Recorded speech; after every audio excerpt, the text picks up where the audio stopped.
Rafael, boa tarde. Queria que você falasse sobre essa mudança na comissão técnica, né? Agora vem o Thiago, e eu me recordo que você disse que tinha poucas oportunidades de gol no ataque por conta da maneira que o Goiás jogava, que era um pouco mais defensiva no contra-ataque. Agora com o Thiago, a tendência é que isso mude, que o Goiás seja um time mais ofensivo. Você acredita que você vai receber mais oportunidades de gol jogando com o Thiago Largue, mudando o estilo de jogo do Goiás? Boa tarde, Wagner. Boa tarde a todos. Diferente, né? Minha primeira coletiva assim, eu gosto de responder vocês olho no olho, cara na cara, mas com esse novo futebol, aqui estou eu para dar essas respostas. Sobre a comissão, né, fiquei muito contente com a escolha. Eu sou um dos poucos do elenco que trabalhou com os profissionais contratados. O Thiago é um cara muito estudioso, um cara muito inteligente, um cara que tem total perfil para estar à frente do Goiás, porque é um cara que quer vencer, é um cara que tem sonhos, é um cara que quer dar uma continuidade na carreira, e é um cara muito bacana de se trabalhar. O Luiz Otávio foi o preparador físico do Atlético Mineiro, campeão da Libertadores, campeão da Copa do Brasil, e é um cara muito positivo, um cara muito para frente. Trabalhei com ele também no Atlético Mineiro. O Felipe, o analista de desempenho, é um cara muito bacana, é um cara que vai passar para nós todo o detalhamento do adversário, todo o nosso detalhamento do treino. Então essa é uma área que tem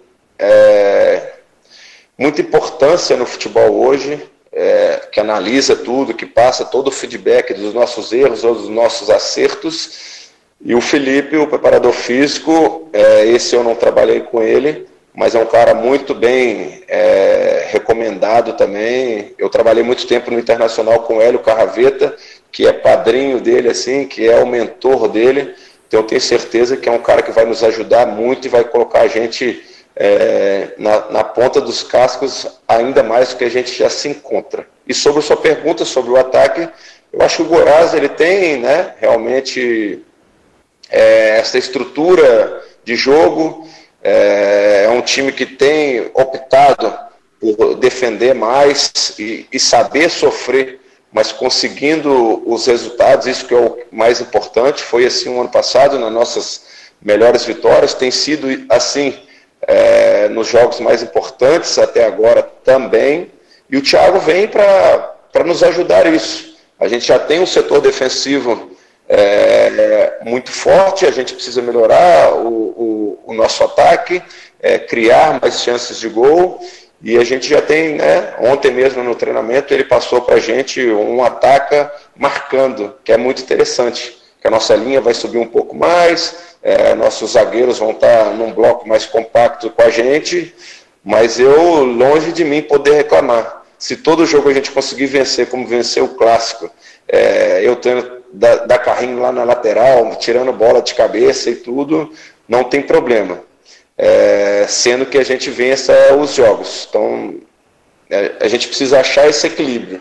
Nem tanto muito ataque, nem tanto só defesa, porque em outras oportunidades eu já marquei gols e a equipe perdeu o jogo. Então não adianta só o Rafael marcar gols, só o Rafael estar feliz e o time está sofrendo com as derrotas. Então eu tenho certeza que essa comissão técnica vai achar esse equilíbrio o mais rápido possível para a gente poder continuar vencendo, e aí sim, né, pensando em mostrar para vocês da imprensa, mostrar para o torcedor um belo futebol, que é isso que todo mundo espera, mas sempre o resultado é o mais importante. Ainda sobre o jogo contra o Atlético que você citou, você não marcou gols, era a sua primeira partida também, voltando aí depois de ter pegado Covid e tudo mais, mas teve um contra-ataque lá que você não aproveitou, alguns torcedores criticaram. Qual que é a sua avaliação sobre o seu momento físico dentro do Goiás, sua avaliação sua daquela partida? Não, fisicamente não tem nada o que se dizer, né, nem contestar. Em todos os testes, em qualquer parâmetro que seja físico, eu sou um dos líderes aqui da equipe, apesar da minha idade de 37 anos, eu puxo fila ainda nos treinamentos, me dedico nos jogos, E para mim foi uma coisa inusitada, porque eu nunca tive uma lesão séria que me tirasse tanto tempo de um jogo. E eu fiquei 5 meses e tanto, por causa da pandemia e depois pelo Covid, sem ter um jogo oficial. Então, claramente, estou ainda, né, sentindo a falta de ritmo, mas fisicamente estou voando, demonstrei isso, né? O pessoal só pensa no contra-ataque, que eu não finalizei a jogada. Mas ninguém vê também que eu fui lá e tirei uma bola. Quando eu perdi a bola, eu voltei lá na lateral esquerda, dei um pique de quase 70 metros, ganhei de um ponta muito mais rápido e muito mais franzino do que eu, e retirei a bola. Então é assim, voltando a lembrar que sobre as críticas, eu não sou um jogador que eu nunca puxei contra-ataque, nem com 17, 18 anos eu puxei contra-ataque. Eu sou um jogador de definição, um jogador que procura sempre a última bola, mas ali eu fiz a profundidade, fiz o facão, que eu gosto de fazer, e eu optei por tocar. Mostra quanto eu estou pensando no grupo. Eu tentei achar o Queco para ele melhor posicionado, ter uma finalização, mas eu tive a decisão e o pensamento certo, e a execução minha foi errada. Eu, como centroavante, eu preciso ser um pouquinho mais fominha. Se eu corto para dentro e finalizo a jogada, eu tinha chances realmente de poder marcar. Mas eu sempre pensando na equipe, eu optei naquele momento, de uma forma equivocada, tentar o passe. Mas não foi por falta de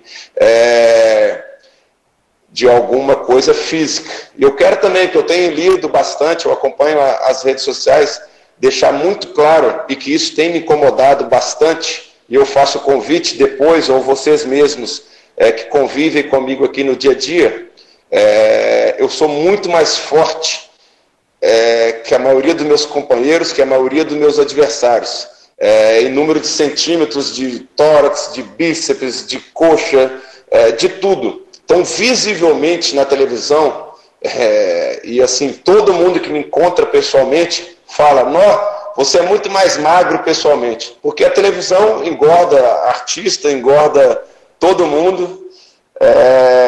Então você tem que analisar isso. E vocês me veem mesmo. No dia a dia vocês sabem o quão forte e quão bem fisicamente eu estou. Me cuido demais, então isso me chateia, porque eu tenho nutricionista, eu tenho fisioterapeuta, eu tenho um staff muito grande pessoal meu, que eu me cuido, e quem sabe, né, do meu dia a dia sabe o quanto eu me cuido. Então escutar esse tipo de crítica me chateia bastante, mas nada que me afete a minha experiência e a minha cabeça. Eu quero estar cada dia mais tranquilo para exercer minha profissão aqui e ajudar meus companheiros. O Rafael Moura, aqui é o André Isaac da PUC TV, também concordo com você que a TV engorda a gente. Em relação ao jogo passado, 2 situações que eu gostaria que, por favor, você falasse a respeito. Aquela discussão com o médico e a situação das faixas de um grupo de torcedores lá, joguem como cornetanos. Ok, vamos falar desses 2 episódios, mas eu gostaria de lembrar que hoje a TV Goiás postou uma matéria linda com o Murilo, com o Murilinho. Então eu quero falar de coisas boas também, e isso foi uma coisa muito legal, que essa matéria foi emocionante, me fez chorar hoje de novo quando a matéria foi ao ar. Então mostra o carinho que o torcedor tem comigo. E os 2 episódios sobre a faixa, na sexta-feira, eu não me escondo de nada, não precisa se preocupar, não.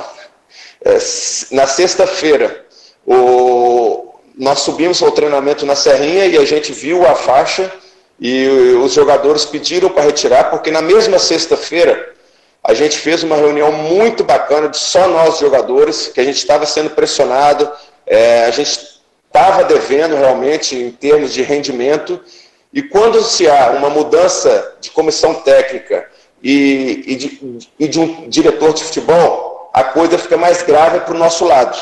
Porque quando se troca todo mundo, os próximos a serem trocados somos nós atletas. Então teve uma cobrança muito grande quanto a isso. E aí, para nossa surpresa, foi pedido a retirada dessa faixa. Na nossa surpresa, quando a gente subiu para o campo para aquecer, no sábado, a faixa novamente estava colocada no campo. E aí eu mesmo fiz questão de pegar o meu telefone, ligar para a torcida Somoches. Eu confesso que nós não lemos quem era a autoria da faixa, a gente só leu: jogue como cornetamos. Ok, corneta a gente tem na nossa família, tem aqui dentro do clube, tem pela imprensa, tem de todo mundo. Mas naquele momento difícil que a gente estava passando da semana, e por a gente estar sentindo falta do calor humano do nosso torcedor, por a gente estar sentindo falta do aplauso ou da vaia, porque aquilo ali é um termômetro para nós jogadores. Porque quando você está abaixo e ganha uma vaia, aquilo ali te motiva. Então, uma faixa com um dizer assim, aleatório, até um dizer bobo e de brincadeira, no nosso estádio, estando fechado, não era bem visto para o nosso grupo, pela mobilização que foi feita exclusivamente naquele jogo e a importância que a gente estava dando para um clássico, que o Atlético nos venceu no campeonato estadual, nos venceu ganhando o título goiano de 2019, então a gente estava um pouco engasgado com tudo e a gente que não queria que nada extra-campo nos atrapalhasse. Então eu peço desculpa a qualquer torcedor que ficou ofendido, mas eu gostaria que o torcedor entendesse também que a gente está muito mobilizado, que a gente está muito focado e que a gente não quer que nada atrapalhe a gente. Só isso. E quanto ao doutor, todo mundo me conhece no meu dia a dia aqui, o quanto eu me apego e quanto eu fico atento aos pequenos detalhes.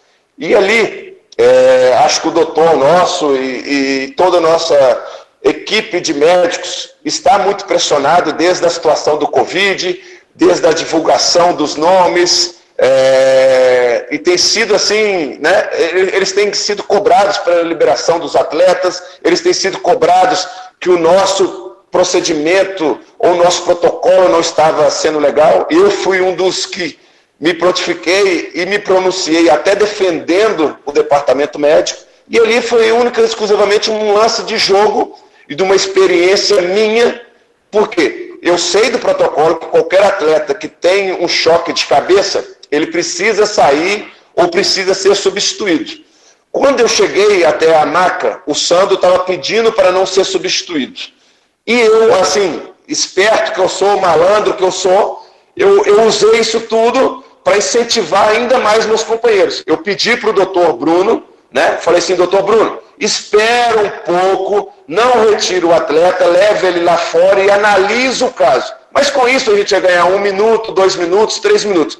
O doutor não gostou muito, né? Ele achou que eu estava interferindo no trabalho dele e ele gritou comigo e fez a única coisa que eu falei, porque eu sou um cara muito sério e tenho uma hombridade muito grande. Mas uma coisa que eu não faço, eu não desrespeito ninguém. E aí eu falei com ele, ainda dentro do campo, eu falei assim: não grita comigo, porque eu nunca gritei com você. Se você quiser falar comigo, você fala dessa maneira no vestiário. Mas foi uma coisa até para acender mais ainda os nossos companheiros, malandragem de jogo, de enrolar realmente ali o momento, mas que são 2 homens, são 2 pessoas que ali naquele momento tiveram um pensamento diferente, mas tudo em prol do Goiás e já foi super resolvido, a gente já tocou a bola para frente e agora eu tenho certeza que o doutor entendeu que ele faz parte de nós dentro do campo, que há essa malandragem de enrolar jogo e de tudo. Eu agradeço demais a preocupação dele com nós atletas e a preocupação com o Sandro ali imediata, mas os 3 pontos, a nossa vitória, clássico, tudo interfere. Então o doutor também tem que jogar junto da gente, ter um pouquinho dessa malandragem. Foi isso que eu estava atento e eu cobrei dele. E gostaria que você falasse sobre o jogo desta quarta-feira na Copa do Brasil contra o Vasco. Parece, é impressão nossa, ou o Vasco melhorou bastante? Fala sobre o adversário, Rafael Moura. Parece não, o Vasco melhorou absurdamente. E a gente parece que esperava isso, né? Tanto que o nosso jogo seria logo na semana seguinte do nosso primeiro jogo, do nosso primeiro confronto, que a gente venceu na casa do adversário.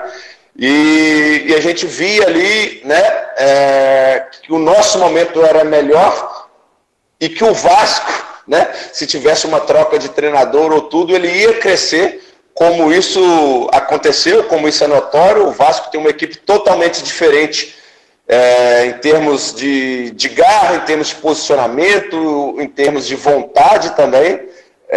Então a gente pega um Vasco muito melhor, um Vasco muito mais forte, e digamos que o Vasco até é favorito, porque somos nós agora que mudamos a comissão técnica, mas nós não tivemos o tempo todo necessário que o Vasco teve para nos enfrentar. O Cano vem, né, no momento brilhante da carreira, precisando apenas de um toque ou dois no máximo para definir uma partida. O Felipe Bastos, que não jogou contra a gente aquela primeira partida, está num momento muito bom também. Então vai ser um grande jogo, um jogo muito difícil, que a gente precisa também estar atento e guerrear realmente. Pelo menos na garra, na vontade, o Vasco não vai poder ser melhor do que a gente. Então a gente está bem ligado quanto a isso também.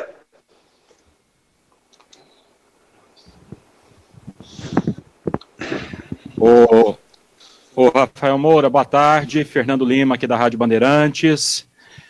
Boa tarde, Fernando. Beleza, meu irmão. Você até citou aí um certo favoritismo do Vasco, mas o empate é do Goiás. Essa questão do Goiás, jogar com resultado, ter o regulamento a favor, não equilibra as coisas e não dá até um certo favoritismo para o Goiás pelo fato de jogar pelo empate e decidir essa vaga em casa? Boa tarde de novo. Boa tarde. Jogar pelo empate é péssimo. O empate é bom só depois dos 90, 92 minutos, quando a gente conseguiu, né, o empate aí nos serve o regulamento debaixo do braço. Mas entrar, eu com a minha experiência toda que eu tenho, entrar já segurando o resultado é dar um tiro no pé, e eu tenho certeza que não é isso que a gente vai fazer. A gente vai jogar, a gente vai tentar, a gente já tem, né, uma nova formação, uma nova tática. Vai ser um jogo muito disputado, por isso que eu falei na pergunta anterior sobre guerrear, sobre estar atento aos mínimos detalhes, como se fosse uma final realmente para a gente.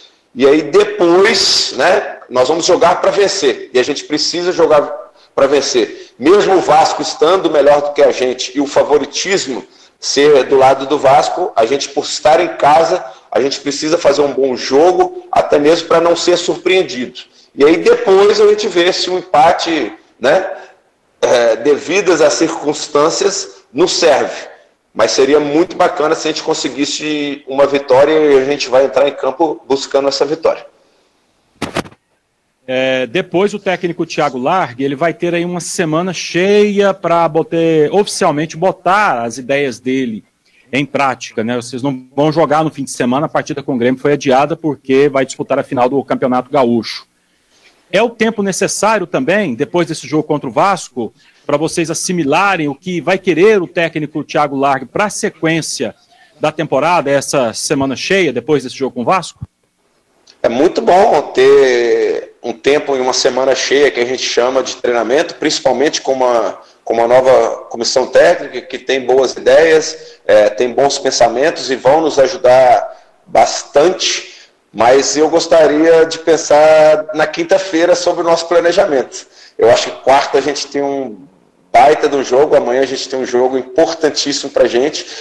O Thiago já passou algumas ideias, ele tem passado bastante vídeo e demonstrando o que realmente ele quer. Infelizmente, não tem como mudar muito, até por nossa característica e o nosso estilo de jogo mudar em 2 dias.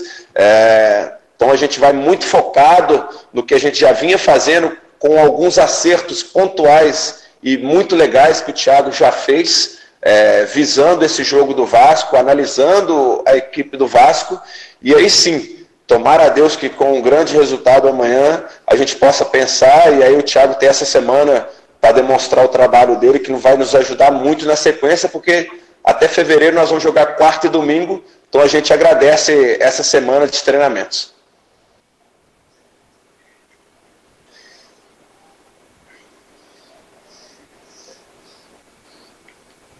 Na sequência é o Victor Picanso. Tá pronto, Victor? Tá ouvindo aí tranquilo? Dá pra ouvir tranquilo? Tá, tô ouvindo. Beleza.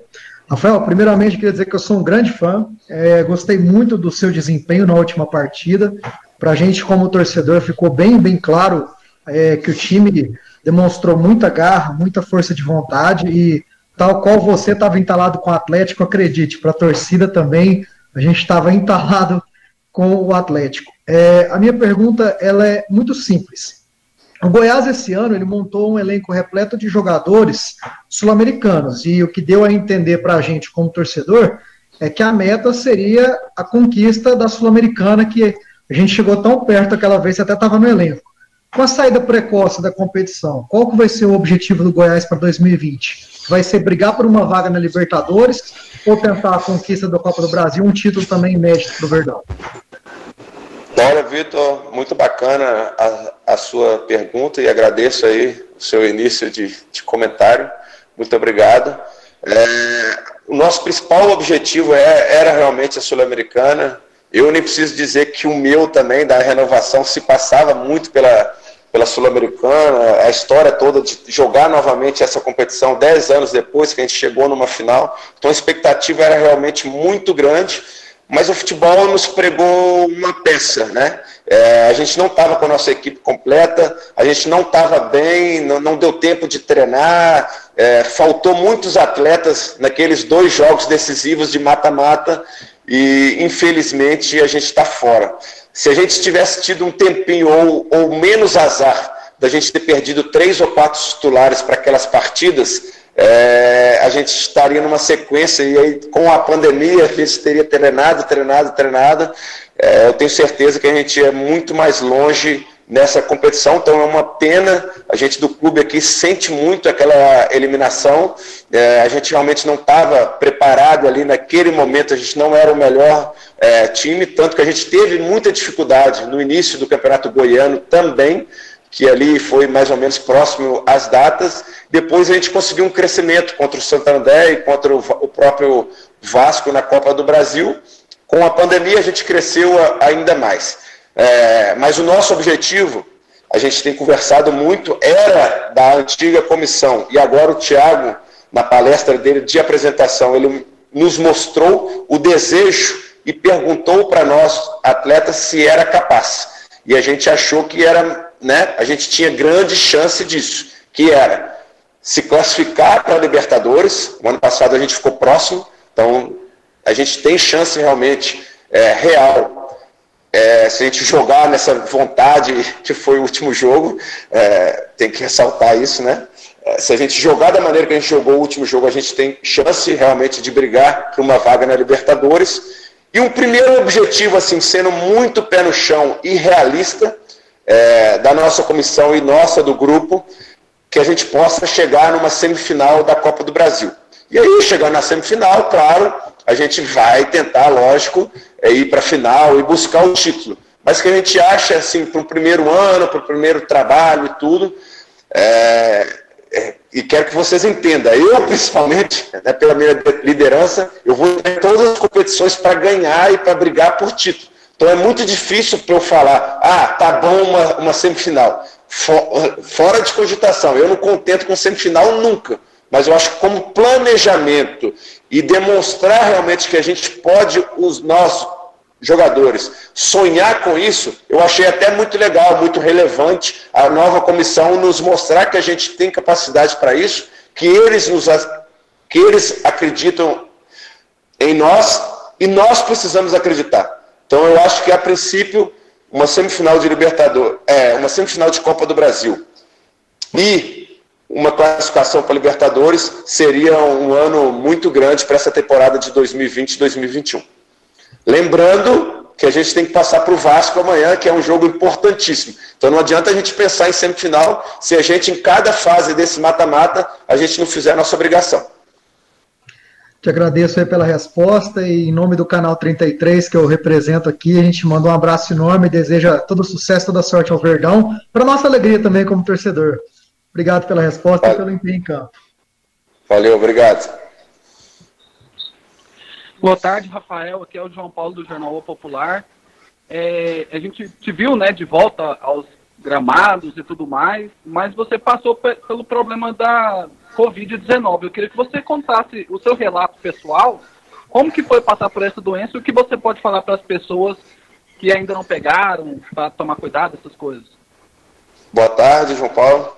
Não, realmente não é uma doença fácil, é uma doença ainda a ser estudada. Até hoje a gente vê novidades, a gente não sabe questão de medicamento, a gente não sabe qual o efeito realmente no nosso corpo, porque cada indivíduo tem reagido de uma maneira. Eu falando por mim, o meu deu uma alteração no pulmão, eu tive que tomar algumas medicações, não foi, né, porque todo mundo me pergunta, as medicações, né, a cloroquina e a ivermectina, que todo mundo tem tomado ou perguntado sobre isso, eu não tomei isso, eu tomei alguns medicamentos realmente voltados para o pulmão. É uma doença que está aí no meio da gente, mesmo a gente se protegendo, a gente tomando todo o cuidado, a gente se infectou e de uma maneira generalizada, uma maneira coletiva aqui no clube, mas falando também do nosso protocolo, eu explico isso para todo mundo. A gente demorou 5 meses entre a pandemia e o nosso contágio, então mostra o tanto que a gente se cuidou e o tanto que aqui o Goiás são pessoas sérias que levaram a sério muito essa doença. E a gente, né, por ter 13 casos na mesma semana, eu gostaria de explicar isso também ao torcedor, para que o torcedor entendesse isso. Até eu dei uma declaração respondendo ao Daniel Alves sobre isso, porque os outros clubes tiveram muitos casos entre março e abril. Quando eles retornaram aos seus clubes, eles já estavam com o IgG positivo. Então eles já tinham uma certa proteção e não tinham chance de se recontaminar. Nós aqui, a gente só teve 6 casos até o nosso retorno no dia 1º de junho. Então a gente tinha muitos atletas à disposição dessa doença. Infelizmente, hoje, né, todo mundo assim, passando bem, então hoje a gente vai ter poucos desfalques por causa dessa doença. Isso eu estou respondendo profissionalmente falando do futebol. Mas eu aqui compartilho com vocês aí e gostaria de fazer uma homenagem a 115 mil mortos, as pessoas importantes que cada familiares perderam por causa dessa doença, pessoas que estão em dificuldade em hospitais, precisando do apoio do governo, precisando da ajuda dos médicos. Gostaria de agradecer a todo o batalhão da frente, que mesmo nós em casa, fazendo a quarentena, eles tiveram que sair às ruas para trabalhar, para nos dar uma condição boa de saúde e cuidar dos nossos entes queridos. Então eu estou também, como todo brasileiro aí, toda parte do mundo, torcendo por uma vacina, porque é uma coisa realmente muito chata e que tem levado pessoas próximas da gente e que a gente sente muito. Rafael, e nós tivemos a informação que o seu Ailê foi internado, e eu sei da sua relação com ele, né? Assim, até meio de pai com filho, o seu Ailê já deu bronca em você, mas a gente sabe que vocês se gostam muito. Como que você se sentiu com essa notícia? Não, a gente fica temeroso, né? Como se fosse realmente o seu Ailê, para mim, é muito querido, realmente, eu o considero como da minha família, eu brinco com ele de pai, de avô, com tudo, o respeito realmente muito grande. Então a gente fica temeroso, a gente torce pela pronta recuperação dele. Ele é uma pessoa incrível, ele está assistido por todos os médicos, né, no Hospital Orion, e eu tenho certeza que pela força, pela garra que ele tem, ele vai sair disso o quanto antes. Os exames iniciais mostram uma pequena, né, alteração de pulmão, mas que ele está muito bem de saúde e que assim permaneça. Ele já é um senhor de idade, ele é grupo de super risco, mas eu, como tenho certeza que toda a família esmeraldina está torcendo para ele retornar para casa e está super bem para ele estar aqui com a gente no dia a dia. O Rafael, aqui é o André Rodrigues, da Sagres. Boa tarde, um abração para ti. E em cima disso, Rafael, a informação que eu tenho é que o senhor Ailê está firme, está internado, mas está firme, está forte, está antenado com as coisas do Goiás. E amanhã, a classificação, tem até um sabor a mais, dedicar a classificação ao seu Ailê nesse momento? A gente busca motivação em tudo, né? O último jogo foi engasgado com o Atlético, com a mudança de comissão técnica, e a gente ganha aí, né? A gente não queria de maneira alguma que isso acontecesse com ele, mas claro que a gente vai dar algo a mais, porque ele é um cara que fez muito e ainda faz por esse clube. Então eu tenho certeza que ele está atento, ele vai arrumar um jeito de assistir ou escutar o jogo se ele tiver a possibilidade no hospital. Então vai ser mais uma mobilização para ele e para todas as pessoas, né? Porque é muito ruim você ficar falando somente de uma pessoa e com a sua família, com algum amigo passando pela mesma situação. Então nós vamos jogar por todos os esmeraldinos que estão passando por dificuldade e por até nós mesmos que temos esses problemas familiares também. Eu desejo sorte, desejo uma pronta recuperação e estou na torcida para dar um abraço no seu Ailê. O Rafael, o Thiago Largue deixou claro já ontem na coletiva dele, ele gosta de um time que tem jogadas trabalhadas, passes curtos, time ofensivo, mas até perguntei a ele, Thiago, para ser ofensivo é necessário ter 3 atacantes de ofício? E ele foi bem claro, não, né? Porque hoje em dia o volante chega na área, faz gol, o zagueiro da mesma forma. E você concorda, Rafael? Para ser ofensivo hoje, não é necessário mais o esquema com 3 atacantes de ofício? Não, André, não necessariamente precisa-se ter 3 atacantes de ofício, mas precisa ter ali um 4-1-4-1 ou um 4-3-3. Não tem como fugir disso. Acredito eu que um 4-4-2 ou alguma coisa, a gente teria muita dificuldade, porque todos os times hoje no mundo inteiro jogam nessa variação de 4-1-4-1 ou 4-3-3. Então, como a gente fala, espelhando as equipes, a gente tem mais chance de ter um resultado diferente. Porque não adianta você ter superioridade numérica no meio de campo e perder na frente. O que eu acho que pode ser feito, e aí foi a resposta do Thiago, é que muito parecido, né, com o Flamengo, o campeão do Jorge Jesus, que Everton Ribeiro e Arrascaeta não são atacantes de ofício, mas eles faziam a função pelo lado. Tanto que o Domi já chegou e já quer mudar isso. Só que para qualquer mudança leva tempo. Então, vamos aguardar o que o Thiago tem para nos mostrar, para nos pedir, e que cada um, mesmo que seja fora da sua função, faça o melhor, e o melhor seja coletivo. Porque o coletivo sobressaindo, o individual também aparece. Então eu tenho certeza e torço, porque o Thiago é um cara muito estudioso, principalmente nessa parte de esquema tático, nessa parte de nos motivar, né, de nos demonstrar, porque ele passa vídeo, ele cobra, ele mostra, ele faz, a gente chama de 10 contra 0, né, um coletivo contra um sparring individual, demonstrando realmente que cada um deve fazer, e que em cada situação o que fazer. Então isso é um conforto muito grande para o jogador, porque ele entra em campo sabendo o que ele precisa fazer. E claro que as decisões ali, a gente tem segundos, e nós, jogadores, que tomamos essas decisões. Mas a gente tendo esse apoio, esse respaldo tático, eu acho que é muito bacana, e o Thiago e a comissão vai agregar muito para isso. E a gente está sedento por informação, a gente está sedento para um time muito organizado. Então os jogadores eles estão querendo realmente serem posicionados no campo e exercer essas funções para o nosso coletivo dar um salto de qualidade.